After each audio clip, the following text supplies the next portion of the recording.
ಬೆಳಗಾವಿಯಲ್ಲಿ ದರ ನಿಗದಿಗಾಗಿ ಹೋರಾಟ ಮಾಡಿದಂಥ ರೈತರು ಇದೀಗ ತಮಗೆ ತಮ್ಮ ಕಬ್ಬನ್ನು ಸಾಗಿಸಿದಂಥ ದರ ಕೊಡಿ ಅಂತೇಳಿ ಪ್ರತಿಭಟನೆ ಮಾಡುವಂಥ ಪರಿಸ್ಥಿತಿ ನಿರ್ಮಾಣ ಆಗಿರುವಂಥದ್ದು. ಬೆಳಗಾವಿಯ ಸಕ್ಕರೆ ಆಯುಕ್ತರ ಕಚೇರಿ ಮುಂಭಾಗದಲ್ಲಿ ಈಗಾಗಲೇ ರೈತರೆಲ್ಲರೂ ಕೂಡ ಪ್ರತಿಭಟನೆಯನ್ನು ನಡೆಸ್ತಾ ಇರುವಂಥದ್ದು. ಸಕ್ಕರೆ ಕಾರ್ಖಾನೆಗಳು ಬಾಕಿ ಬಿಲ್ಲನ್ನೇನು ಉಳಿಸ್ಕೊಂಡಿದ್ದಾವೆ ಅವನ್ನ ತಕ್ಷಣ ಬಿಡುಗಡೆ ಮಾಡಬೇಕನ್ನುವಂಥ ನಿಟ್ಟಿನಲ್ಲಿ ಒತ್ತಾಯ ಕೂಡ ಮಾಡ್ತಾ ಇದ್ದಾರೆ. ಅದರ ಜೊತೆಗೆ ಯಾವೆಲ್ಲ ಕಾರ್ಖಾನೆಗಳು ಸಕ್ಕರೆ ಬಿಲ್ಲನ್ನು ಬಾಕಿ ಉಳಿಸ್ಕೊಂಡಿದ್ದಾರೆ ಅಂಥವ್ರ ವಿರುದ್ಧ ಕ್ರಮ ಕೂಡ ತೆಗೆದುಕೊಳ್ಬೇಕನ್ನುವಂಥ ನಿಟ್ಟಿನಲ್ಲಿ ಒತ್ತಾಯ ಕೂಡ ಕೇಳಿ ಬರ್ತಾ ಇರುವಂಥದ್ದು. ನಾನೀಗ ಸಕ್ಕರೆ ಆಯುಕ್ತರ ಕಚೇರಿ ಮುಂಭಾಗದಲ್ಲಿ ಇದ್ದೇನೆ. ಸದ್ಯಗ ಒಂದು ಕಡೆ ರೈತರೆಲ್ಲರೂ ಕೂಡ ಸಕ್ಕರೆ ಕಾರ್ಖಾನೆಗಳ ವಿರುದ್ಧ ಧಿಕ್ಕಾರ ಕೂಗುವುದರ ಜೊತೆಗೆ ಆಕ್ರೋಶವನ್ನು ಕೂಡ ಹೊರ ಹಾಕ್ತಾ ಇರುವಂಥದ್ದು. ಸದ್ಯಕ್ಕೆ ನೀವೀಗ ದೃಶ್ಯಾವಳಿಗಳಲ್ಲೂ ಗಮನಿಸಬಹುದಾಗಿದೆ. ಎಲ್ಲ ರೈತರು ಕೂಡ ಈಗಾಗಲೇ ಸಕ್ಕರೆ ಕಾರ್ಖಾನೆಗಳ ವಿರುದ್ಧ ಆಕ್ರೋಶವನ್ನು ಹೊರಹಾಕ್ತಾ ಇರುವಂಥದ್ದು. ತಕ್ಷಣ ತಮ್ಮ ಏನು ಬಾಕಿ ಬಿಲ್ ಉಳಿಸ್ಕೊಂಡಿದ್ದಾರೆ ಅದನ್ನು ನೀಡಲೇಬೇಕನ್ನುವಂಥ ನಿಟ್ಟಿನಲ್ಲಿ ಕಚೇರಿಗೆ ಮುತ್ತಿಗೆಯನ್ನು ಹಾಕಿ ಧರಣಿಯನ್ನು ನಡೆಸ್ತಾ ಇರುವಂಥದ್ದು. ಇನ್ನೊಂದು ಕಡೆ ರೈತರ ಹೋರಾಟ ಹಿನ್ನೆಲೆಯಲ್ಲಿ ಪೊಲೀಸರ ಬಂದೋಬಸ್ತನ್ನು ಕೂಡ ಈಗಾಗಲೇ ಮಾಡಿಕೊಂಡಿರುವಂಥದ್ದು. ಕಚೇರಿಯ ಮುಂಭಾಗದಲ್ಲಿ ಬಂದೋಬಸ್ತ್ ಒಂದು ಕಡೆ ಆದರೆ ಮತ್ತೊಂದು ಕಡೆ ರೈತರು ತಮ್ಮ ಬಾಕಿ ಬಿಲ್ಲನ್ನು ವಾಪಸ್ ಕೊಡೋವರೆಗೂ ಕೂಡ ಹೋರಾಟವನ್ನು ವಾಪಸ್ ತೆಗೆದುಕೊಳ್ಳೋದಿಲ್ಲ ಅನ್ನುವಂಥ ನಿಟ್ಟಿನಲ್ಲೂ ಕೂಡ ಈಗಾಗಲೇ ಹೇಳ್ತಾ ಇರುವಂಥದ್ದು. ಅದರ ಜೊತೆಗೆ ರಾಜ್ಯ ಸರ್ಕಾರದ ವಿರುದ್ಧ ಕೂಡ ಈಗಾಗಲೇ ರೈತರು ಆಕ್ರೋಶವನ್ನು ಕೂಡ ಹೊರ ಹಾಕ್ತಾ ಇರುವಂಥದ್ದು. ಸದ್ಯ ಬಾಕಿ ಬಿಲ್ಲನ್ನು ಇಸಿದುಕೊಂಡೇ ನಾವು ಇಲ್ಲಿಂದ ಹೋಗ್ತೇವೆ ಅನ್ನುವಂಥ ನಿಟ್ಟಿನಲ್ಲೂ ಕೂಡ ಆಕ್ರೋಶವನ್ನು ಹೊರ ಹಾಕ್ತಾ ಇರುವಂಥದ್ದು ದೃಶ್ಯಾವಳಿಗಳಲ್ಲಿ ಗಮನಿಸಬಹುದಾಗಿದೆ. ಸಕ್ಕರೆ ಆಯುಕ್ತರ ಕಚೇರಿ ಮುಂಭಾಗದಲ್ಲೇ ಹೋರಾಟ ನಡೆದಿರುವಂಥದ್ದು. ಅಹೋರಾತ್ರಿ ಧರಣಿ ಸತ್ಯಾಗ್ರಹವನ್ನು ಕೂಡ ಮಾಡ್ತೇವೆ ಅನ್ನುವಂಥ ನಿಟ್ಟಿನಲ್ಲಿ ಕೂಡ ಈಗಾಗಲೇ ರೈತರು ಕರೆಯನ್ನು ಕೊಟ್ಟಿರುವಂಥದ್ದು. ಕಳೆದ ಕೆಲ ದಿನಗಳ ಹಿಂದಷ್ಟೇ ಇದೇ ಒಂದು ರೈತರು ಗುರ್ಲಾಪುರ ಕ್ರಾಸ್ನಲ್ಲಿ ದರ ನಿಗದಿಗಾಗಿ ಹೋರಾಟ ಮಾಡಿದ್ರು. ಇವತ್ತು ತಾವು ಕಳಿಸಿದಂಥ ಕಬ್ಬಿಗೆ ಬಿಲ್ಲನ್ನು ಕೊಡಬೇಕನ್ನುವಂಥ ನಿಟ್ಟಿನಲ್ಲಿ ಹೋರಾಟ ಮಾಡುವಂಥ ಪರಿಸ್ಥಿತಿ ನಿರ್ಮಾಣ ಆಗಿರುವಂಥದ್ದು. ನಿಜಕ್ಕೂ ದುರಂತ. ಸದ್ಯ ನಮ್ಮ ಜೊತೆಗೆ ರಾಜ್ಯಾಧ್ಯಕ್ಷರಾದಂಥ ಚುನ್ನಪ್ಪ ಪೂಜಾರಿ ಇದ್ದಾರೆ, ಅವ್ರನ್ನ ಮಾತಾಡ್ತೇನೆ. ಸರಿಗ ಬೆಳಗಾವಿ ಸೇರಿದಂತೆ ರಾಜ್ಯದಲ್ಲಿ ಎಷ್ಟು ಕಾರ್ಖಾನೆಗಳು ಬಿಲ್ಲನ್ನು ಬಾಕಿ ಉಳಿಸ್ಕೊಂಡಿದ್ದಾವೆ ಮತ್ತು ಎಷ್ಟು ಪ್ರಮಾಣದಲ್ಲಿ ಬಾಕಿ ಉಳಿಸ್ಕೊಂಡಿರ್ಬೋದು? ಇವತ್ತು ಸುಮಾರು ಕಾರ್ಖಾನೆ ಮಾಲೀಕರು ರಾಜ್ಯದಲ್ಲಿ ಸುಮಾರು 5,000 ಕೋಟಿ ರೂಪಾಯಿ ಬಾಕಿಯನ್ನು ಉಳಿಸ್ಕೊಂಡ್ರು. ಬೆಳಗಾವಿ ಒಳಗೂ 1,000 ಕೋಟಿ ಐತಿ, ಬಾಗಲಕೋಟೆ ಒಳಗೂ ಸುಮಾರು 1,500 ಕೋಟಿ ಐತಿ, ಮತ್ತು ಬಿದರ್, ಗುಲ್ಬರ್ಗಾ, ಯಾದಗಿರಿ, ಬಿಜಾಪುರ ಎಲ್ಲ ಕಡೆ ಇವತ್ತು ಸುಮಾರು 5,000 ಕೋಟಿ ರೂಪಾಯಿ ಬಾಕಿ ಹೋದ್ರು. 3 ತಿಂಗಳಾದರೂ ಕೂಡ ಬಾಕಿ ಕೊಟ್ಟಿಲ್ಲ. ಇವತ್ತು ಅದು ದೊಡ್ಡ ದೊಡ್ಡ ಪ್ರಭಾವಿ ಕೊಟ್ಟಿಲ್ಲ. ನಿರಾಣಿ, ಶಿವಶಂಕರಪ್ಪ, ಸತೀಶ್ ಜಾರಕಿಹೊಳಿ, ಕೋರೆ ಇವೆಲ್ಲ ದೊಡ್ಡಗಿರ್ತಕ್ಕಂಥ ಕೆಲವು ಕಾರ್ಖಾನೆಗಳು 100 ಕೋಟಿ ರೂಪಾಯಿ ಇವತ್ತು ಬಾಕಿಯನ್ನು ಉಳಿಸ್ಕೊಂಡರು. 3 ತಿಂಗಳ ಗಂಟೆ ಈಗ ಹೋಗ್ತಕ್ಕಂಥದ್ದು ಹಾಡ್ಕ್ಯಾಸ್ ಕೊಡ್ತಾ ಇದ್ದಾರೆ. 2 ತಿಂಗಳು 3 ತಿಂಗಳು ಹೋದಕ್ಕೆ ಕಬ್ಬಿಗೆ ರೊಕ್ಕ ಕೊಡ್ತಾ ಇಲ್ಲ. ಅಂದ್ರೆ ರೈತರು ಇವತ್ತು ಆತ್ಮಹತ್ಯೆ ಮಾಡ್ಕೋತಾರೋ.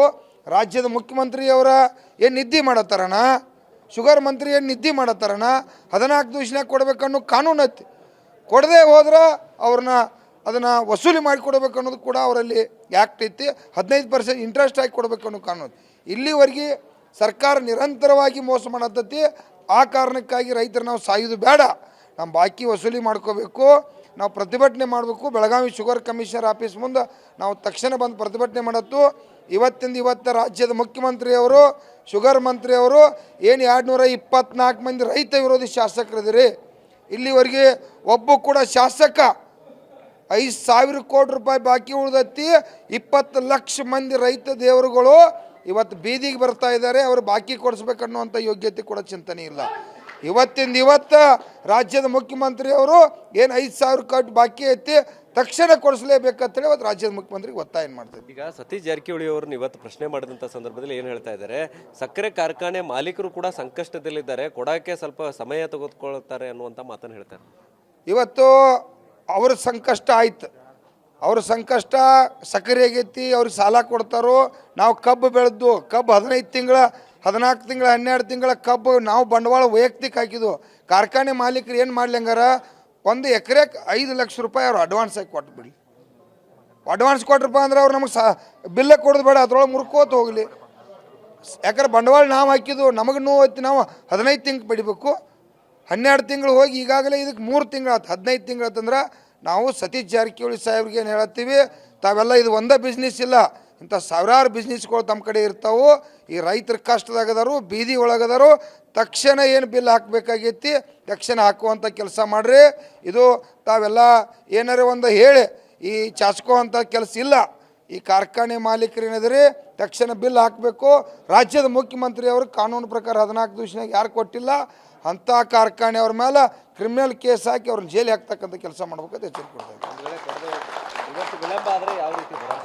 ಇವತ್ತೇನಾದರೂ ವಿಳಂಬ ಆತಪ್ಪ ಅಂದ್ರೆ ಇವತ್ತು ಇಡೀ ರಾಜ್ಯದ ಏನು ಲಕ್ಷಾಂತರ ರೈತರು ಕೂಡ ನಾಳಿಂತರ ಇವತ್ತು ಸಾಯಂಕಾಲ ಮಟ್ಟ ಕಾಯ್ತಾರೆ. ಆಗಲಿಲ್ಲ ಅಂದ್ರೆ ರಾತ್ರಿ ನೋಡಿ ಲಕ್ಷಾಂತರ ರೈತರ ಇವತ್ತು ಬೆಳಗಾವಿ ಶುಗರ್ ಕಮಿಷನರ್ ಆಫೀಸ್ಗೆ ಬರ್ಬೇಕಾಕತಿ. ಆ ರೀತಿ ಆಗಬಾರ್ದಪ್ಪ ಅಂದ್ರೆ ಬಾಕಿಯನ್ನು ಕೊಡಿಸ್ತಕ್ಕಂಥದ್ದು ಮುಖ್ಯಮಂತ್ರಿ ಮಾಡಿ. ಇದಿಷ್ಟು ಸದ್ಯ ಈಗ ರೈತ ಮುಖಂಡರ ಮಾತು. ಒಟ್ಟಾರೆ ಇವತ್ತು ಸಂಜೆ ಒಳಗಾಗಿ ಏನು ಬಾಕಿ ಉಳಿಸ್ಕೊಂಡಿದ್ದಾವೆ ಕಾರ್ಖಾನೆಗಳು ಅವೆಲ್ಲವೂ ಕೂಡ ತಕ್ಷಣ ರೈತರ ಖಾತೆಗಳಿಗೆ ಜಮಾ ಮಾಡಬೇಕನ್ನುವಂಥ ನಿಟ್ಟಿನಲ್ಲಿ ಒತ್ತಾಯವನ್ನು ಮಾಡ್ತಾ ಇರುವಂಥದ್ದು. ಒಂದು ವೇಳೆ ಹಣ ಕೊಡದೇ ಇದ್ರೆ ನಾಳೆ ಲಕ್ಷಾಂತರ ಜನರು ಇದೇ ಒಂದು ಕಚೇರಿ ಮುಂದೆ ಹೋರಾಟ ಮಾಡ್ತಾರೆ ಅನ್ನುವಂಥ ಎಚ್ಚರಿಕೆಯನ್ನು ಕೂಡ ನೀಡ್ತಾ ಇರುವಂಥದ್ದು. ಕ್ಯಾಮರಾಮನ್ ಪ್ರವೀಣ್ ಜೊತೆ ಸಹದೇವ್ ಮನೆ TV9 ಬೆಳಗಾವಿ.